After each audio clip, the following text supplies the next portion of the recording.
औज़ुबिल्लाहि मिनश्शैतानिर्रजीम बिस्मिल्लाहिर्रहमानिर्रहीम इय्याका नअबुदु व इय्याका नस्तईन। अस्सलामु अलैकुम, welcome to my channel learn English with Nida. जी, जो आज मैं लेकर आई हूँ आपके लिए वो है लेटर राइटिंग फॉर्मेट के लेटर राइटिंग फॉर्मेट क्या होता है। ठीक है, आज मैं लेकर आई हूँ आपके लिए फॉर्मल और इनफॉर्मल लेटर राइटिंग फॉर्मेट कि आप कैसे लिख सकते हैं लेटर्स को। मैंने अपने चैनल लर्न इंग्लिश निदा के ऊपर व्हाट इज लेटर और टाइप्स ऑफ लेटर पर वीडियो बनाकर अपलोड कर दिया है, सो आप जाकर देख लीजिएगा। तो चलिए स्टार्ट करते हैं। सबसे पहले देख लेते हैं कि लेटर राइटिंग फॉर्मेट क्या होता है, फॉर्मल लेटर राइटिंग फॉर्मेट क्या होता है। जी, सबसे पहले तो आप इसमें लिखते हैं name of the sender, address और डेट। ठीक है, उसके बाद आप नीचे ही लिखेंगे name of the recipient, designation, company name और एड्रेस।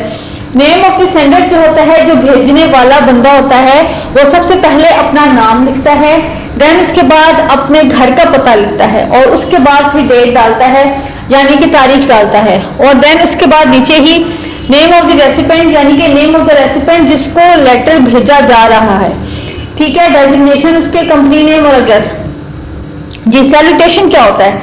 सैल्यूटेशन ये होता है जब आप डियर सर या मैम लिखते हैं तो ये होता है सैल्यूटेशन।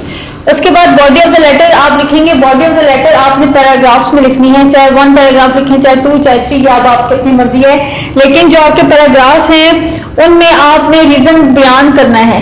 ठीक है, और आपके जो पैराग्राफ्स हैं वो बहुत अच्छे होने चाहिए, इंग्लिश में बहुत अच्छे होने चाहिए, कोई मिस्टेक नहीं होनी चाहिए, कोई गलती नहीं होनी चाहिए। और इसके अलावा आपकी कोशिश करें कि जो आपका लेटर है वो कंसाइज हो, यानी कि वो जो आप उसमें बात कहना चाह रही हैं वो आप कह सकें। ठीक है, फजूल लेटर में बातें लिखने की कोई जरूरत नहीं होती है। ठीक है, ये फॉर्मल लेटर फॉर्मेट है। ठीक है, तो इसमें आपने जो है वो जो चीज आपने उनसे बयान करनी है, आपने सिर्फ उसी के बारे में बात करनी है, आप इधर उधर की बात नहीं कर सकते। ठीक है, आगे चलते हैं तो देख लेते हैं। एंड पे आप लिखेंगे योर सिंसियरली। ठीक है, ये मैं फॉर्मल लेटर की एग्जांपल लेके आई हूँ आपको बताने के लिए कि आप फॉर्मल लेटर जो है वो कैसे लिखेंगे। जी देखिए, जैसे कि मैंने लिखा है, सबसे पहले जो है वो मैंने लिखा है कि जो इंसान भेज रहा है उसका पता, देन उसके बाद नीचे जो है वो मैंने उस इंसान का पता लिखा है जिसको लेटर भेजा जा रहा है। ठीक है, देखिए, और सब्जेक्ट आप इसके बाद लिखेंगे जैसे कि मैंने लिखा है pot holes in our society और locality in causing difficulties. Pot holes होते हैं सुराख होना, यानी कि घड़े होना, खड्डे होना जगह जगह पर। ठीक है, डियर सर, जी शुरू करते हैं अल्लाह का नाम लेकर लेटर को, खत को। विद ड्यू रिस्पेक्ट, मोहब्बाना गुजारिश है, I would like to inform you, मैं आपको बताना चाहता हूँ या चाहती हूँ, that due to pot holes in roads we are facing a lot of difficulties in our area. हमारी जो जगह है जहाँ हम रहते हैं वहाँ पर बहुत सारे खड्डे हैं सड़कों के ऊपर और हम इसकी वजह से बहुत सारी मुश्किलात का सामना कर रहे हैं। Monsoon season has already started a few days ago and is increasing our problems. Monsoon का जो मौसम है वो शुरू हुआ है कुछ ही दिनों पहले और उसकी वजह से हम बहुत सारी मुश्किलात का सामना कर रहे हैं। There is a risk that people might get hurt while driving on the roads, और खदशा है कि जब लोग सड़क पर गाड़ी चला रहे हों तो उन्हें कोई चोट ना लग जाए, वो जख्मी ना हो जाएं। Having potholes especially with the children who play outside. ठीक है, और वो जख्मी ना हो जाएं किस वजह से, जो गड्ढे हैं या खड्डे हैं सड़कों के ऊपर उस वजह से, और बच्चे जो खेलते हैं सड़कों के ऊपर हमें खदशा है कि कहीं बच्चे उसके अंदर ना कहीं गिर जाएं और जख्मी हो जाएं। Therefore, I wish to draw the attention of the concerned authorities with the help of your newspaper. इसीलिए मैं जो हूँ आपको बताना चाहता हूँ और आपकी तवज्जो उस तरफ लेकर जाना चाहती हूँ या चाहता हूँ कि इस न्यूज़पेपर के जरिए, इस अखबार के जरिए कि आप इसको सॉल्व करें। ठीक है, hopefully you will be help us in drawing your attention and resolving the matter at the earliest. ठीक है, ये अखबार वालों को साथ वो थैंक यू अदा कर रही है और वो उनको कह रही है कि मैं उम्मीद करती हूँ कि आपके अखबार की वजह से मैं जो हूँ, जो अथॉरिटीज हैं कंसर्न, उन तक मैं ये तवज्जो मबजूल करा सकती हूँ कि वो इस चीज़ को जो है वो हल करें। जी, आगे आप नीचे वैसे लिख देंगे योर सिंसियरली फिजा बतूल। ठीक है, अब आगे चलते हैं, इनफॉर्मल लेटर का फॉर्मेट देख लेते हैं कि इनफॉर्मल लेटर का फॉर्मेट कैसा होता है। जी, सबसे पहले जो इनफॉर्मल लेटर है उसमें आएगा address of the sender, date, address of the sender होता है, एड्रेस ऑफ द सेंडर जो है यानी कि जो भेजने वाला है, ठीक है, डेट होगी तारीख और डियर, प्यारा या प्यारी या जो भी आप लिखना चाहें। बॉडी ऑफ द लेटर जो है उसमें वो उस पैराग्राफ की सूरत में आप लिखेंगे, 2-3 पैराग्राफ लिखेंगे।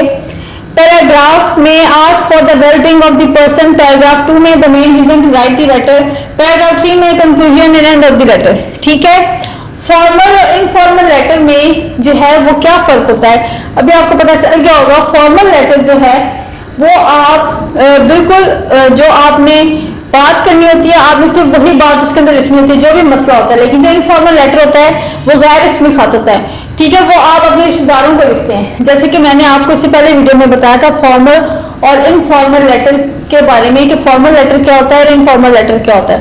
फॉर्मल लेटर जो होता है वो आप किसी ऑफिस में के लिए लिखते हैं या किसी एडिटर को लिखते हैं, या इसके अलावा आपने किसी कंपनी को अगर लिखना हो तो आप लिखते हैं। लेकिन इनफॉर्मल लेटर जो है वो आप रिलेटिव्स को लिखते हैं, अपने फ्रेंड्स को लिखते हैं, और इनफॉर्मल लेटर में आपका जो दिल करता है वो कह सकते हैं। लेकिन फॉर्मल लेटर में आप जो है रिजर्व रह के बात करते हैं, आपने आपकी जो भी मसला होता है, ठीक है, जैसे कि मैंने आपको बताया आपको फॉर्मल लेटर का, जैसे कि मैंने आपको एग्जांपल दी, मिसाल दी कि उसके एरिया में जो है वो पॉट होल्स हो गए थे जिसकी वजह से उसने खत लिखा, ठीक है, और रिजर्व रह के उसने खत लिखा, ठीक है। लेकिन इनफॉर्मल लेटर में आपका जो दिल करता है वो कर लिख सकते हैं।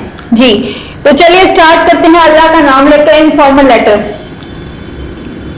सबसे पहले आप इनफॉर्मल लेटर में जो है वो एड्रेस लिखेंगे, ठीक है। एड्रेस जो है वो इनफॉर्मल लेटर में राइट साइड पर आएगा, ठीक है, और देन उसके बाद आप लिखेंगे डियर अली, और देन उसके बाद I am extremely sad to hear from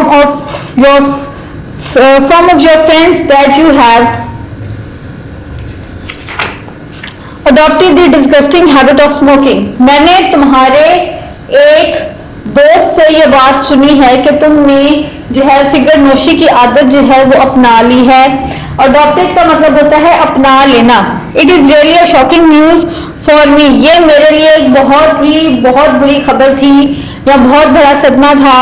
you can not even imagine how downhearted I am to hear this.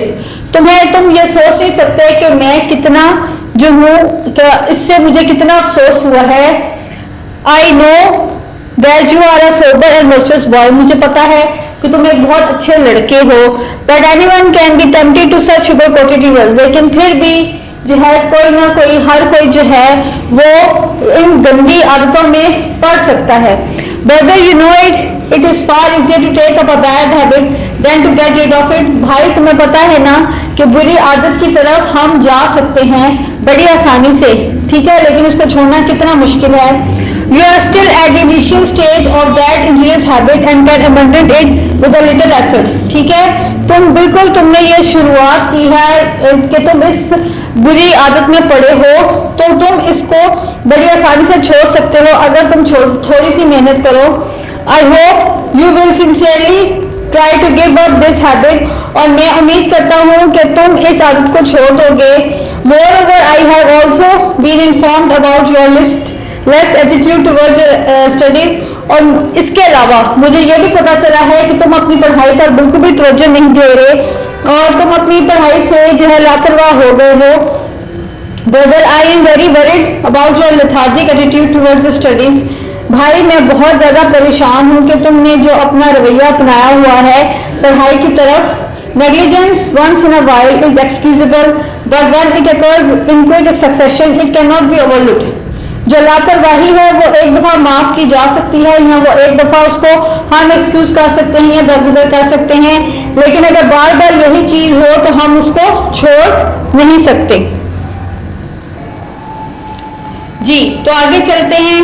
I feel that you have form harmful associations and unwilling pass times which divert you from the right path. और मैंने ये महसूस किया है कि तुम जो हो गलत जगह पर चले गए हो और तुमने गलत चीजें अपना ली हैं जिसकी वजह से तुम अपनी सीधी रास्ते से भटक गए हो। Brother think seriously of your affairs, भाई तुम अपने जो काम है उनके बारे में आराम से और बैठ कर सोचो। It is never too late to mend, और अभी भी देर नहीं हुई कि तुम इसको ठीक कर सको।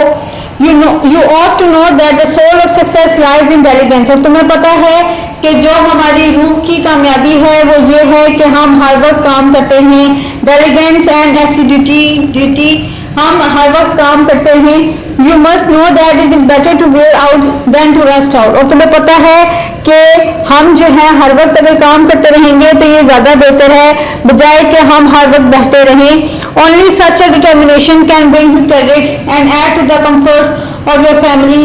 I am profoundly hopeful that you will renounce your evil habits, और ये जो तुम अगर सोच लोगे कि तुमने अच्छी आदत अपनानी है तो तुम अपने आप को आराम से रख सकोगे और अपने खानदान वालों को भी, घर वालों को भी। और इसके अलावा मैं उम्मीद करता हूँ कि तुम जो हो बुरी आदतों को छोड़ दोगे। Your loving brother Noman Ali.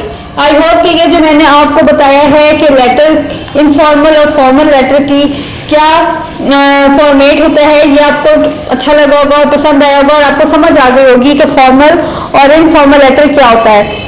और मैं उम्मीद करती हूँ कि आप इसके अलावा भी मेरे channel learn English with Nida के ऊपर जाके वीडियोस देखेंगे और आप ना सिर्फ मेरे चैनल को लाइक करेंगे, सब्सक्राइब करेंगे और शेयर करेंगे। Thank you so much.